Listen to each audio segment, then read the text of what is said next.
Chào mừng các bạn đã quay trở lại với kênh Trần Thến Review. Sáng sớm, anh lập tức tiến đến kiểm tra thành quả sau một đêm chờ đợi. Chiếc giỏ cá đầu tiên được nhấc lên đầy hy vọng, và kết quả bên trong khiến ai cũng phải bất ngờ. Hàng chục con cá lớn nhỏ đã mắc bẫy, đủ cho một bữa ăn thịnh soạn, mang toàn bộ chiến lợi phẩm trở về nơi trú ẩn. Anh cẩn thận xiên từng con cá vào những thanh tre, nướng trên than hồng luôn là cách giữ trọn vị ngọt tự nhiên của cá suối. Sau gần nửa giờ chờ đợi, những con cá đã chín vàng thơm phức, đến cả phần xương bên trong cũng mềm đến mức có thể ăn được. Chỉ cần cắn một miếng, hương thơm lập tức lan khắp khoang miệng. Vị ngọt tự nhiên của cá suối khiến ai nhìn cũng phải thèm. Đừng nghĩ bữa ăn này quá đơn giản, bởi để có được vài xiên cá, anh đã phải đánh đổi bằng rất nhiều thời gian và kinh nghiệm. Đó cũng chính là sức hút đặc biệt của cuộc sống sinh tồn giữa thiên nhiên, một trải nghiệm mà rất nhiều người chỉ dám mơ ước. Còn các bạn thì sao? Nhưng bất ngờ lớn hơn lại đang chờ anh ở phía trước. Một con dê rừng béo khỏe đã mắc bẫy và không thể thoát ra.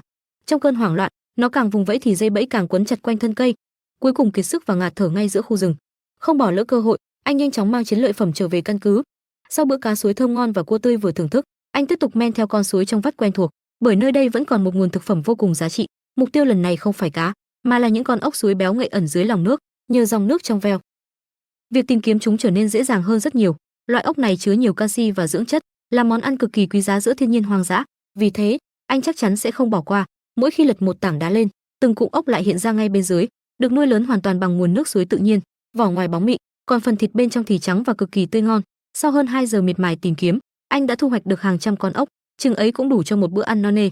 Điều đáng nể nhất ở Thiết Nam chính là sự kiên nhẫn đáng kinh ngạc. Anh ngồi tỉ mỉ xử lý từng con ốc một, loại bỏ phần đuôi để việc chế biến thuận tiện hơn. Sự chỉn chu trong từng công đoạn khiến bữa ăn sinh tồn chẳng khác nào một món đặc sản. Sau hơn 1 giờ chuẩn bị, toàn bộ số ốc được cho vào ống tre. Tiếp đó, anh dùng nước suối rửa sạch nhiều lần. Khi mọi thứ đã hoàn tất, anh mang toàn bộ chiến lợi phẩm trở về nơi trú ẩn để bắt đầu chế biến. Chỉ ít phút sau, nước suối đã sôi sùng sục, hơi nước nóng nhanh chóng làm những con ốc chín đều, tỏa ra mùi thơm vô cùng hấp dẫn. Một chiếc lá lớn được trải xuống làm bàn ăn, toàn bộ số ốc vừa luộc chín được đổ ra đầy ắp. Dù thịt ốc nằm sâu trong lớp vỏ cứng, nhưng điều đó chẳng thể làm khó Thiết Nam. Chỉ cần khẽ hút một cái, phần thịt đã trượt thẳng vào miệng, vị ngọt thanh tự nhiên lan tỏa ngay từ miếng đầu tiên. Nếu lúc này có thêm một chút gia vị, thì bữa ăn giữa rừng sẽ chẳng khác gì đặc sản.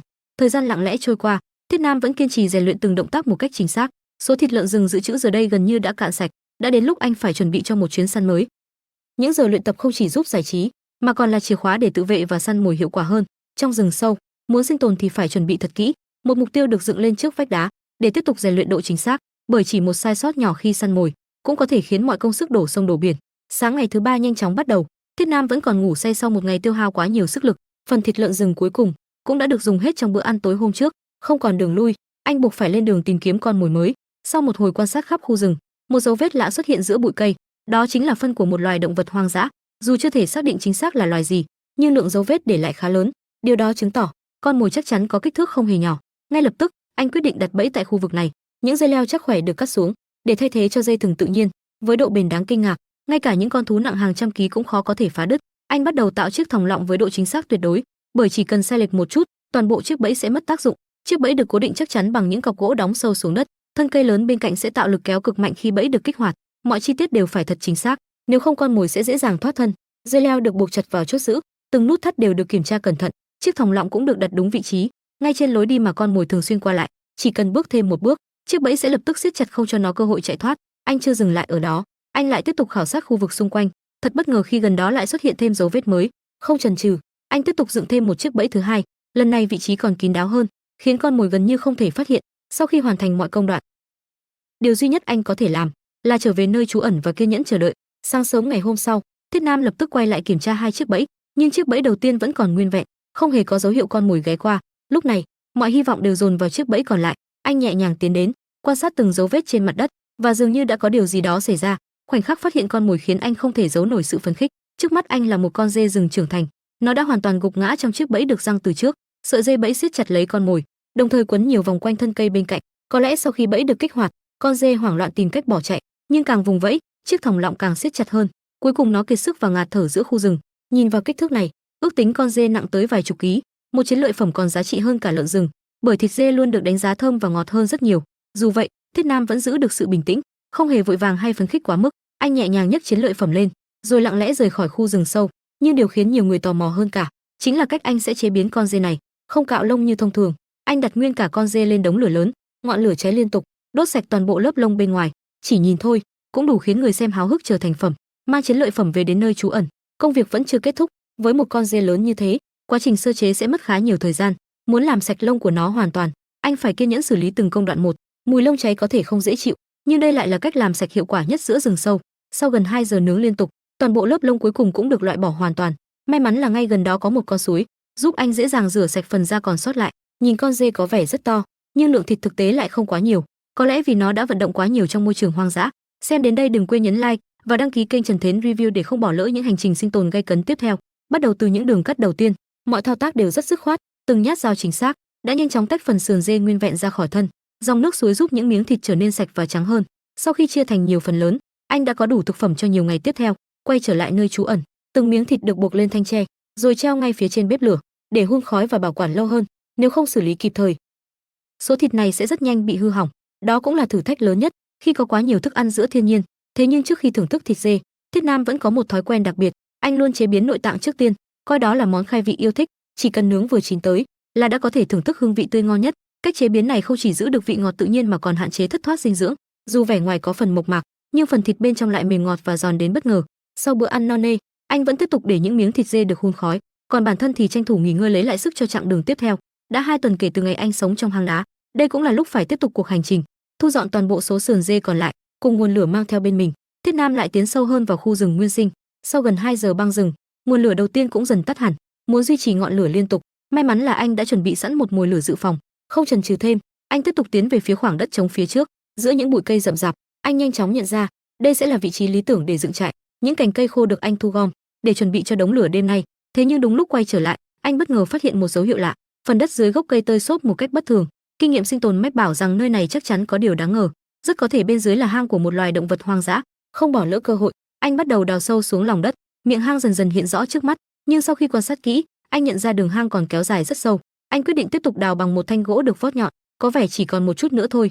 Khi đưa tay vào sâu trong hang, anh chỉ lấy ra được một đống lá khô chất kín bên trong. Điều bất ngờ là xung quanh còn xuất hiện thêm nhiều cửa hang khác. Hệ thống đường hang bên dưới quá phức tạp, khiến việc tiếp tục đào bới không còn khả thi. Hơn nữa trời cũng đã về chiều, nếu không nhanh chóng dựng nơi trú ẩn, đêm nay anh sẽ phải ngủ giữa trời hoang. Ngọn lửa được nhóm lên trở lại, anh lập tức chặt thêm vài thân cây để dựng khung. Thời gian lúc này vô cùng gấp gáp, nên anh chỉ có thể dựng một nơi trú ẩn thật đơn giản nhưng chắc chắn. Những dây leo được tận dụng để buộc khung, thiết kế mái phía trước cao, phía sau thấp đủ để chắn mưa và thoát nước.